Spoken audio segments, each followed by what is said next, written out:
Y vamos a resolver el siguiente problema que nos dice el rayita es la propiedad que se refiere que para todo número rayita, excepto rayita, siempre existe otro número tal que al multiplicarlo por ambos resultados es la unidad.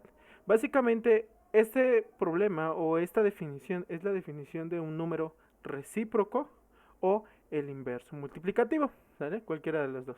Entonces, vamos a empezar. El inverso multiplicativo, aquí el inverso multiplicativo, vemos que tenemos en dos el inverso multiplicativo, es la propiedad que se refiere que para que todo número real, excepto el cero, siempre existe otro número tal que multiplicar ambos, el resultado es la unidad. Pero ¿a qué se refiere esta definición?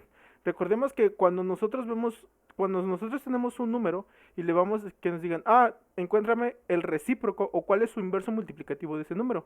Entonces, supongamos que nosotros tenemos X, un número X, cualquier número que tú quieras, y dice, ¿cuál es el recíproco? El recíproco de X es 1 entre X.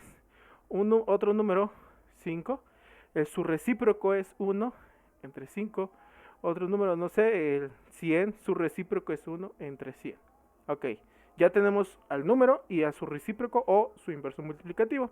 Entonces, me dice que siempre existe otro número tal que al multiplicar ambos, el resultado es la unidad. Si yo multiplico ambos, si yo multiplico esos dos números, me va a dar la unidad. Entonces tenemos 5 por un quinto. Recordemos la multiplicación de fracciones, que es arriba con arriba y abajo con abajo. Recuerden que debajo de este 5 siempre va a haber un 1. Entonces multiplicamos 5 por 1, es 5, entre 1 por 5, que es 5. Y 5 entre 5, o sea, lo mismo de arriba entre lo mismo de abajo me da 1. Entonces, la respuesta de este problema viene siendo el inciso D. Ahora vamos a resolver el siguiente problema que me dice 3. Relaciona cada conjunto con su ejemplo. Del lado izquierdo me da una columna de conjuntos que es irracional, entero, racional y natural. Y del lado, la columna del lado ejemplo, de donde dice ejemplo, tenemos los diferentes tipos de opciones. Ok, entonces, básicamente para resolver este tipo de problema, para resolverlo, necesitamos tener conocimientos de lo que viene siendo el conjunto de los números reales, ¿ok? Entonces, nosotros tenemos un conjunto de los reales, tenemos los reales, ¿ok? Se denota por esta letra, y esos reales se dividen en dos secciones, que viene siendo irracional y racional, ¿sale? Racional e irracional, ¿vale? Ya que tenemos los racionales y los irracionales, los racionales se dividen en dos grupos, ¿ok? Se dividen en enteros, perdón, con su letra mejor, enteros, y aquí los fraccionarios. Vamos a ponerle este sí lo vamos a poner. Fraccionarios. Ok, y de los números enteros se desglosan otros dos, que vienen siendo los naturales, y otro grupo que viene siendo los no naturales. ¿A qué me refiero? A los números negativos. Los números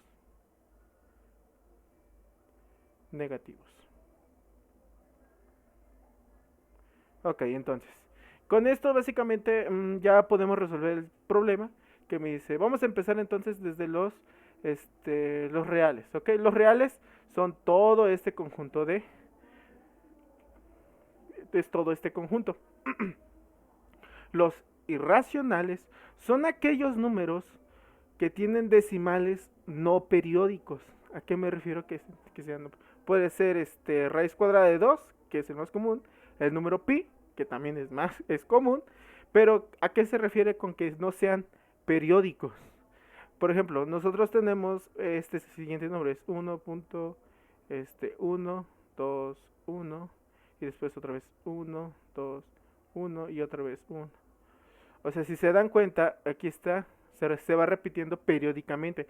Entonces esto ya no viene siendo un número irracional, ¿sale? Entonces los números irracionales son aquellos números con decimales no periódicos, como son la raíz cuadrada de 2 y pi. Ok, entonces irracional viene siendo con el inciso D. Enteros, chequemos los enteros. Los enteros se dividen en dos: naturales y no negativos. Y números negativos, perdón. Naturales y números negativos. Entonces, de todas estas opciones, la que yo puedo ver es el inciso C, que tiene números negativos y números positivos, incluyendo el cero. Eso sí, en los números enteros se incluye el cero. Entonces, el número 2 va con el inciso C. Racional. Las racionales se dividen en qué? En enteros y en fraccionarios. Los fraccionarios ya lo sabemos que son un medio, tres cuartos, bueno, varios ejemplos de fracciones, ¿ok? Entonces, tenemos que los racionales se van a representar por el número con la letra B, 3B. Y 4, los naturales, obviamente esos no tienen muchísima explicación porque son números naturalmente que salen, por ejemplo, el 1, 2, 3, 4, 5 y así sucesivamente. Cuando nosotros apenas empezamos a nacer, nos enseñan este conjunto, el conjunto de los números naturales.